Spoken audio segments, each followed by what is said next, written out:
안녕하세요. 절대급TV의 명품 PD 한PD입니다. 자, 6.27 대책 그리고 9월의 공급 대책. 6.27 대책은 수요 억제 정책, 9월 대책은 공급 확대 정책. 자, 두 가지 정책을 내놨는데도 서울의 집값은 급등을 하고 있어요. 지역적으로 이제 차별화가 되겠지만 마성광, 마용성, 마성광, 뭐 강남, 뭐 그런 지역에서 계속 신고가가 나오고 매물이 안 나오고 있다라는 거죠. 자, 오늘 그것에 대한 근본적인 원인이 뭘까 한번 고민을 해봤어요. 제가 그 이야기를 오늘 해드리겠습니다. 자, 일단 집값 급등의 폭등의 근본적인 원인. 자, 지금 집값이 폭등하는 데는 서울의 핵심 지역들 A급, B급 지역이에요. 이제 점점 이제 확대가 되겠지만 일단은 그래요. 그런 다른 지역은 별 의미가 없어요. 지방은 별 의미가 없어요. 왜? 지방은 수요가 확대가 안 되니까, 그죠? 인구가 줄어들고 있으니까 기본적으로. 그리고 투자 수요가 막혔으니까 지방은 별 문제가 없어요. 만약에 지방에도 투자 수요가 확대됐다. 투자할 수 있는 어떤 세제 개편이 이루어졌다. 그러면 지방도 급등할 가능성이 있어요. 그러나 이재명 정부에서는 뭐 그럴 지방을 규제를 풀어줄 의지가 거의 없으니까 뭐 그건 별 걱정 안 해도 될 것 같아요. 그래요. 일단 자, 그렇다. 그러니까 일단은 간단히 생각을 해도 예전에 지방에 갈 어떤 유동성이 그러니까 현금의 유동성, 투기 자본의 유동성이 서울로 다 쏠릴 수밖에 없는 거죠. 그죠? 근본적인 원인은 똘똘한 한 채다라는 거는 뭐 우리가 다 아는 얘기고. 자, 중요한 거는요. 제가 몇 가지 정리해 봤는데, 아파트 수요의 증가. 그죠? 아파트 수요의 증가. 우리는 옛날에 단독주택 살았고, 다세대 주택에 살았고, 다가구 주택에 다 살았잖아요. 그죠? 다 살았어요. 처음부터 아파트 산 사람 거의 없어요. 거의 없어. 우리 세대에는 최소한. 근데 이제 우리 세대는 어떤 좀 경제 활동의 주축이잖아요. 이 베이비붐 세대는 아직도 뭐 인구도 많고, 연령대 인구가 가장 많고, 그리고 경제 활동의 주축이잖아요. 40대, 50대, 60대까지 이렇게 포함하면 어떻게 보면 경제 활동의 주축이고 아파트의 생활에서 인생의 많은 부분을 지녔고 또 새로운 아파트를 원하는 사람들이에요. 그죠? 40대, 50대, 60대 또 좀 넓게 보면 70대까지. 그러니까 아파트 수요는 폭발적으로 증가하고 있는 거예요. 옛날에 내가 살았던 아파트는 30년 전 아파트야. 그러면 내가 새 아파트를 원하는 거죠. 그거 당연한 거죠. 요즘은 우리 때는 30년 살고 20년 살고 오면 이사 갔지만 요즘은 10년도 안 넘어요. 그죠? 10년 되면 또 이사 가잖아요. 그죠? 새 아파트가 워낙 좋으니까. 아파트 수요의 폭발적인 증가다. 우리 주거 양식의 변화라는 거죠. 그리고 요즘은 신혼부부들은 무조건 아파트에서 시작하는 거야. 그죠? 무조건 아파트에서 시작하는 거야. 뭐 빌라촌이 있는 지역에는 잘 살질 않아요. 왜? 그런 데는 뭐 여러 가지로 불편하니까 주차, 뭐 여러 가지 생활의 질, 정주 요건, 그다음에 안전에 관한 문제, 특히 안전에 관한 문제, 뭐 그런 문제 등으로 아파트로 수요가 쏠릴 수밖에 없고 폭발적으로 증가하고 있다. 자, 그게 근본적인 원인이에요. 자, 근데 중요한 거는 아파트는 찍어낼 수가 없어, 그죠? 이게 결정적인 문제야. 기본적인 아파트의 공급이 필요하기도 하고 이 교체 수요도 필요한데 아파트는 찍어낼 수가 없는 거야. 그죠? 그리고 아파트는 재개발, 재건축도 쉽게 안 돼. 아무리 좋은 입지가 좋은 지역이라고 해도. 압구정동 현대아파트라고 해서 뭐 단기간 안에 3년 안에 5년 안에 새 아파트 질 수 없잖아요. 그죠? 하다 보면 여러 가지 문제들이 발생하고 조합원들 간의 갈등이 일어나는 거잖아요. 그죠? 찍어낼 수가 없어. 그러니까 아파트는 항상 부족해. 서울 주변에 3기 신도시, 4기 신도시 짓겠다고 했는데 3기 신도시만 해도 지금 입주한 데가 하나도 없어.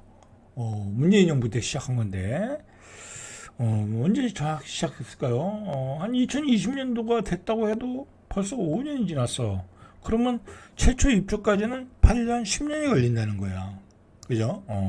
뭐 그렇게 많은 공급 물량도 아닌데, 그리고 새로운 택지지구를 계속해서 공급을 할 수가 없어. 뭐 예를 들어서 서울 주변에 4기 신도시, 5기 신도시를 공급을 하겠다. 이제 이재명 정부가 지난번에 이제 그렇게 대책을 발표했다면 뭐 난리가 나는 거지. 그러면 뭐 서울 수도권으로 다 와서 살아라는 얘기잖아. 그죠?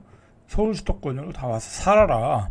지방에 뭐 10만, 20만, 30만 도시는 다 그냥 금방 세퇴해 버리는 거야. 안 그래도 지금 지방에 10만 도시는 10만 뭐 정읍 뭐 또는 뭐 남원 뭐 그런 급의 도시는 뭐 한 7시만 되면은 차가 끊긴대잖아. 그리고 7시만 되면 6시 반 7시만 되면 저녁 장사가 다 끝나고 그런 상황이란 말이야. 그런 상황에서 서울에 계속해서 택지를 개발해가지고 아파트 공급한다. 그 얘기는 우리나라 나머지 국토를 다 버리겠다는 얘기야. 그러니까 그렇게 할 수도 없는 거고. 근데 반대로 역으로 계속해서 서울 수도권으로 젊은 청춘들은 다 몰려오고, 이 대한민국의 딜레마가 여기 있는 거야. 그래서 아파트 가격이 서울 중심으로 폭등하고 있고요. 오늘 뒤에서 이야기했지만 분양가가 상상 이상의 폭등을 하고 있다라는 거야. 예전에는 서울만 올라갔는데 서울만 올라가는 것도 문제지만 서울 외에 경기도 지역도 폭등을 하고 있다는 거야. 이거 엄청난 문제예요. 사실 여러분들 간단한 문제가 아니야. 간단한 문제가 아니야. 근데 왜 이게 심각성이 안 드러나냐? 서울 수도권에 55%가 살다 보니까 뭐 내 집값도 올라가겠지 하는 환상을 갖고 있는 거야. 그렇지 않다라는 거죠. 그렇지 않다. 여러분 그렇지 않아요. 중요한 거는 서울 수도권이라고 다 올라간다고 생각하면 큰 오산이다라는 거예요. 자, 뒤에서 잠깐 얘기하겠지만 앞에서 좀 땡겨서 얘기하면 우리가 둔천주공 이게 몇 년인가요? 한 4년 됐나요? 한 4년 전에 5년 전인가? 그때 13억에 분양한다고 해서 이 대한민국이 들썩거렸어요. 심지어는 미분양까지 나섰죠. 대한민국이 들썩거렸는데 그게 지금 얼마 3, 4억 되잖아요. 23, 4억인데 요즘 그것도 비싸 보이지도 않더라고. 다른 지역에 하도 올라가니까. 그런데 지금 저번 주에 발표한 바에 의하면 광명시 역세권의 철산동인가요? 분양가가 16억이라는 거야. 그거 16억인데도 비싸다라는 말은 물론 이제 나오긴 하지만 전문가들 사이에서, 그러나 그것 가지고 뭐 떠들썩거리거나 그런 이야기들은 논쟁은 있지도 않다. 이제는 서울의 역세권에 15억 분양은 일상화됐다. 이제 그렇게 간 거야. 근데 뭐 할 수 없이 다 빚을 내서 사고 있다는 얘기예요. 그건 뭐 필요한 사람이 빚을 내서 사고 있다. 그만큼 그렇게 저도 살 사람이 있다라는 얘기예요. 수요와 공급의 원칙에 따라 그렇게 된 거야. 그러니까 우리가 둔천주공 13억 떠들었던 얘기는 그냥 그냥 시장의 상황을 모르고 떠들었다. 뭐 그렇게 돼버린 거죠, 결과적으로. 자, 그렇다라는 거야.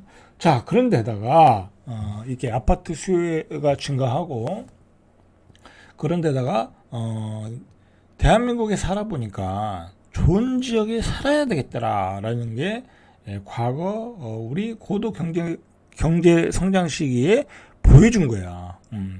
대한민국에서 강남에 살아야, 대한민국에서 여의도에 살아야, 대한민국에서 목동에 살아야 자산도 증가하고 애들도 잘 크고 애들도 좋은 환경에서 교육받고, 그리고 가정이 화목하더라, 가정에 평화가 오더라 라는 거야. 그 결과를 수십 년간 벼준 거야. 그냥 강남에 집 하나 있으면, 반포야 집 하나 있으면 이제 60억 70억대 부자가 된 거야. 그 결과를 벼준 거야. 근데 앞으로도 그 결과가 바뀌지 않을 것 같아. 대한민국의 어떤 그 움직임을 보니까 앞으로의 여러 가지 변화, 미래의 변화를 예측해 보니까, 시뮬레이션을 돌려보니까 그것도 변하지 않을 것 같아. 예를 들어 서울 수도권의 집중화가 뭐 바뀌겠냐 이거야. 바뀌겠어요? 안 바뀌죠. 그죠? 절대로 바뀔 일 없어. 그건 서울 수도권으로 계속 인구가 몰려온다는 거는 바뀔 수가 없는 거야. 그거는 누가 혁명적인 뭐 어떤 혁명가가 나타나가지고, 예를 들어 혁명가가 나타나가지고 야, 이 서울에 있는 대학들 다 옮겨, 서울에 있는 기업들 다 옮겨, 뭐 그러지 않고서는 그건 바뀔 수가 없는 거야. 자, 그러니까 과거에 그런 경험을 보니까 야, 서울의 고급자 아파트 사야 되겠다 해서 서울의 고급자 아파트가 계속해서 신고가가 올라가는 거야. 또 결정적으로, 자, 우리가 경제 성장하면서 엄청난 그 자산의 가치가 올라갔잖아요. 전국적으로. 뭐 부산에 있는 뭐 LCT도 뭐 몇십억이고, 부산에 있는 해운대에 있는 아파트도 뭐 2, 30억이고. 그죠? 그리고 땅값도 많이 올라갔고, 지방에.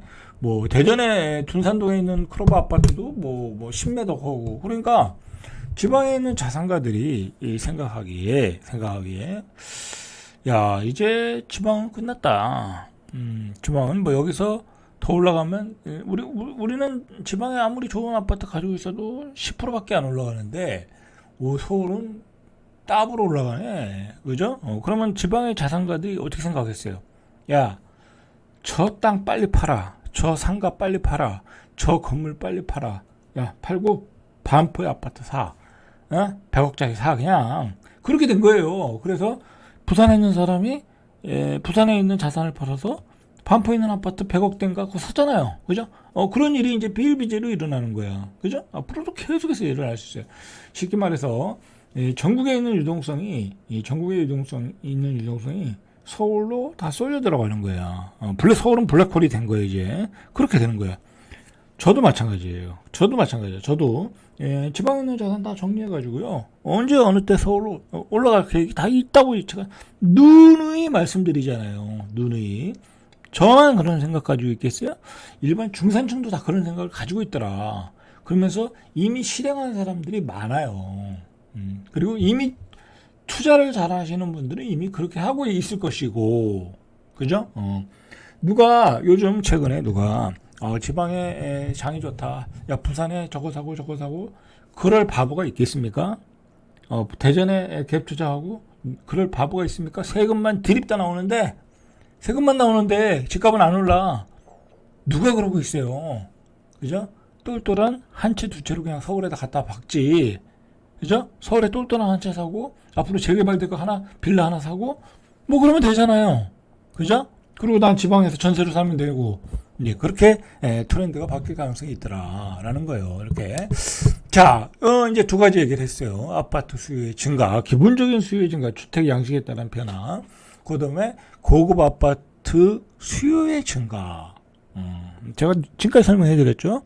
자, 세 번째로, 자, 오늘은 여기까지만 얘기하고, 그 다음 시간에 이제 실질적으로 서울에서 어떻게 올라가는가를 얘기할게요. 자, 그 다음에 전 세계의 경제 성장으로의 평범한 유동성. 여러분, 이게 심각한 거예요, 여러분들. 이게 심각한 거고, 이 트렌드를 좀 알아야 돼. 자, 보시죠. 제가 블로그에 글을 하나 올렸는데, 자, 이 블로그에 제가 올린 타이틀이 뭐냐면, 앞으로 10년은 큰 부자가 될 수 있는 마지막 기회다라는 거예요, 여러분들. 자, 왜 그러냐면, 미국의 세계 성장의 축은 미국이잖아요. 그죠? 미국이 어떤 기술을 개발을 해서 그 기술을 풀어가지고 세계가 성장한 건 맞잖아요. 그죠? 러시아가 뭘 개발했다, 중국이 뭘 개발했다라는 거는 별로 없어요. 그죠? 이 세계의 혁신적인 기술은 다 미국에서 나오는 거야. 뭐 유럽에서 나오는 거 없잖아요. 대한민국에서 나오는 건 없잖아요. 그죠? 물론 뭐 반도체의 팩토리 공장을 가지고 있으니까 그런 건 기울였지만 결정적인 건 다 미국에서 나오는 거예요. AI, 그죠? 스마트폰, 반도체 다 미국에서 나오는 거야. 그러니까 우리가 미국을 무시할 수가 없어요. 근데 그 미국이 몇십 년간, 50년 이후에 고도 성장을 하면서 세계가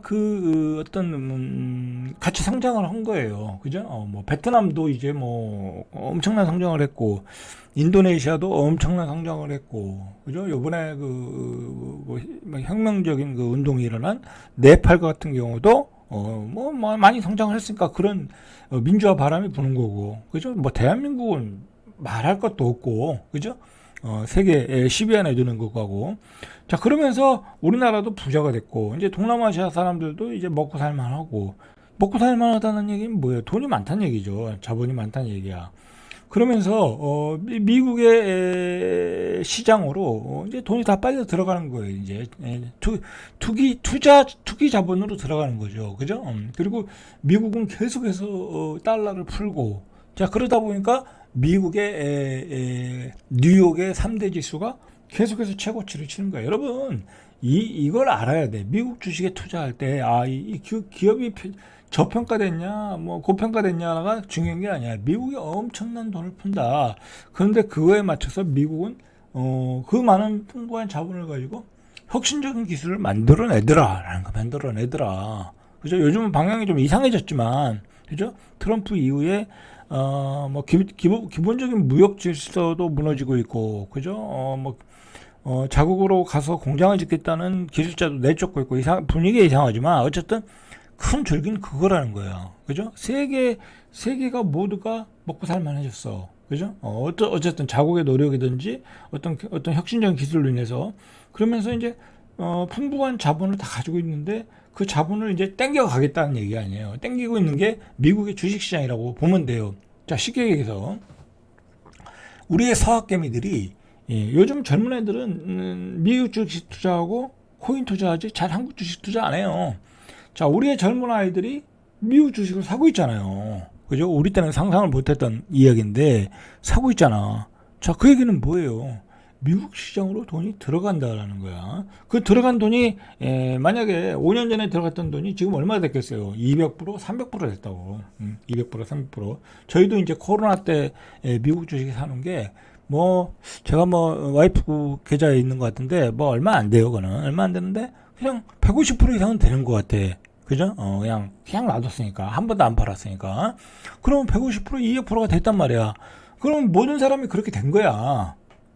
일반인 미국에 주식 투자한 사람들은 미국의 주식시장이 보여주는 거죠. 자, 그 다음에 이 코인은 또 어때요, 요즘? 요즘 저도 이제 코인을 여러 개 가지고 있는데, 이 종류별로 여러 개 가지고 있는데 잘 빠지질 않아. 옛날에는 30% 빠지고 40% 빠지고 급격한 유동성이 있었는데 이제는 그러진 않아. 왜냐면 기관 투자자들이 사니까. 자, 이것도 세계 시장의 풍부한 유동성을 대변하는 거야. 그죠? 대변하는 거야. 자, 이렇게 코인 시장에서도 많은 돈을 확장하고 있다. 그러면 대한민국의 사람들도 부자들 또는 젊은이들 코인에 투자한 사람들은 꽤 많은 수익을 냈을 거라는 거야. 엄한 코인에 투자 안 했다고 하면, 자, 그러면 코인에서도 또 100이 들어갔으면 200이 나온 거야. 미국 주식에 100이 들어갔으면 또 200이 나온 거야. 그 풍부한 유동성. 자, 그 풍부한 투자 유동성은 누가 가져가냐? 투자를 잘하는 사람이 가져가는 거예요. 그죠? 투자를 잘하는 사람. 소위 상류층이죠. 기득권층이라고 여기는 상위층이라고 해야 되겠죠? 그 상위층이 가져가는 거예요. 그럼 그 상위층은 그 돈을 가지고 어디를 가겠어요? 그 돈을 어디 가겠어? 또 그 상위층은 또 금도 가지고 있어. 그죠? 항상 금도 포트폴리오에 있어. 한 10% 정도. 근데 금값은 한 3배, 4배 됐어. 그러니까, 상위층들은, 100을 가지고 있었는데, 500이 된 거야. 500이. 자, 그런데, 이제 오늘의 결론이죠. 오늘의 결론. 자, 그런데, 자, 그러면 100이 됐는데 그 500천을 또 어디다 투자할까 고민을 하는 거야. 그래? 역시 대한민국은 서울이야. 그죠? 서울 부동산이야. 자, 서울 부동산에, 조금 앞으로, 고급지가 될 지역. 그죠? 고급지가 될 지역. 자, 그 지역을 보니까 마포와 성동구와, 광진구더라. 이제 용산은 이미 업그레이드 됐고, 요즘은 마성광이라고 하더라고요. 이 마성광 지역에 집중적으로 들어간다라는 거야. 그래서 마성광 지역에 신고가가 터지고 있다라는 거야. 여러분, 이런 논리로 집값은 올라가는 거지. 폭락론자들이 얘기하는 것은 그냥 너무 고평가됐다. 너무 올라갔다. 일반 중산층 수준에서 너무 올라갔다. 그냥 한풀이야. 그건 한풀이에 불과한 거야. 자, 이런 논리인 거야. 제가 다시 한번 짧게 요약을 하면, 세계의 풍부한 유동성, 경제 성장으로 생긴 세계의 풍부한 유동성, 그 자본들이 이제 계속해서 투자로 들어가서 계속 자산을 불리더라. 자, 코스닥 시장, 아니 저기 미국의 나스닥 시장, 미국의 3대 증시, 그다음에 코인, 금, 심지어는 한국의 증시까지 삼성전자 8만 원 넘었고 뭐 하이닉스 30만 원 넘었고 엄청난 이 자본이 올라가고 있어요. 예전에 제 주위의 지인들도 예전에 펀드에 한 가입한 게 있는데 우리나라 시장 펀드 가입했는데 마이너스 20% 30%였는데 지금 플러스 30%가 됐어. 그러면 그 돈이 어떻게 되겠어? 나와서 또 부동산 시장으로 가는 거야. 야, 아들 장가 가는데 아들 집 이사 가는데 좀 좋은 데로 가라. 보태줄 테니까. 그래서 마포로 가든지 성동구로 가든지 광진구로 가더라. 자, 이렇게 해서 집값이 올라가는 거예요, 여러분들. 자, 그리고 한국의 특수 상황. 수도권의 몰빵. 편할 수 없다. 편할 수 없다. 민주당 정부가 들어오든 보수 정부가 들어오든 편할 수가 없다. 민주당 정부는 더해. 서울 수도권 이 사람들은 이 지역균형 발전을 표방하는 국정 정책을 가지고 있지만 실질적으로 행동하는 거 보면 서울 수도권 몰빵이 더해 오히려. 오히려 더해. 그렇잖아요. 내용을 보면 그래. 지방의 내용을 보면 다 헛공약이야. 내가 보니까 헛공약. 자, 그렇다라는 거야. 그래, 나중에 하고. 자, 이런 상황으로 올라가고 있더라. 그런데다가 서울은 더 좋아지고 있어 지금. 오직하면 한강이 더 너무 그리워요. 중국 MZ세대들 퍼지는 서울병. 외국인들이 더 좋아해 서울을. 너무 살기 좋은 거야. 깨끗하고 안전하고 문화가 있고 친절하고. 자국인끼리는 별로 친절하지 않은데 외국인에 대해서는 또 친절하잖아요. 그죠? 이런 상황으로 인해서 서울은 더 살기 좋은 도시가 만들어지고 있는 거야. 서울은. 그럴 수밖에 없죠. 풍부한 세금이 있으니까. 그리고 많은 인구들이 오니까. 그리고 K컬처 문화를 세계를 주도하는 게 한국이니까. 그죠? 요즘 뭐 K푸드, K컬처, K화장품. 젊은이들이 좋아하는 건 다 있어, 우리나라가. 그죠? 자, 여러분들. 이런, 아주 핵심적인 내용을 이해를 해야, 폭락론에 빠지지 않는다. 그리고, 최소한 내가 살 집을 마련을 해야 되지 않나. 자기 수준에 맞춰. 물론 뭐 나는 투자로서 무리하게 막 고분양가의 집을 사서 평생 빚만 갚을 수는 있어요. 그럴 가능성도 없지 않아 있는데, 근데 중요한 거는 여러분들 여기까지만 얘기할게요. 이제 광명도 16억, 한강벨트는 20억, 역세권은 최소 분양가가 10억. 여러분들 지금 역세권의 최소 분양가가 15억이야. 그럼 2030년도에 어떻게 되겠냐? 이제 20억이 되는 거야. 내가 서울의 역세권에 20억 주고 분양을 받고 평생 빚을 갚으면서 살 필요가 있을까? 한번 고민을 해봐야 되는 문제가 생기는 거예요. 이제 그때부터는 이제 어떤 존재론적, 철학적인 문제로 가야 되는 거야. 그때부터는 내가 20억, 내가 한 7, 8억이 있어. 가지고 있는 게 어떻게? 근데 한 13억을 내서 살아야 되는가? 그런 근본적인 문제에 고민해야 될 때야. 뭐 20억, 서울의 역세권에 광명에 16억짜리 아파트에 산다고 삶이 달라질까? 하나도 없어요. 달라질 거 없어요. 뭐가 달라지겠어요? 새 아파트에 사는 것 뿐이지. 그렇다고 뭐 교통이 어마어마하게 좋은 거 아니잖아요. 강남까지 근접성이 아주 좋은 것도 아니고. 달라질 게 없어요. 근데 평생 빚을 갚아야 돼. 자, 그때부터는 근본적인 문제가 생기고, 자기 삶에 대한 어떤 고민을 하는 거죠. 방향성에 대해서. 그렇게 되는 거예요, 이게. 그러면 이제 내가 굳이 열심히 살아야 되나? 젊은이들이? 이제 그런 여러 가지 이제 어떤 현상도 생기겠죠. 여러 가지 풍경들이, 새로운 사회적 현상들이 많이 생길 가능성이 많아. 자, 오늘은 여기까지 절대값TV의 명품 PD, 한 PD였습니다.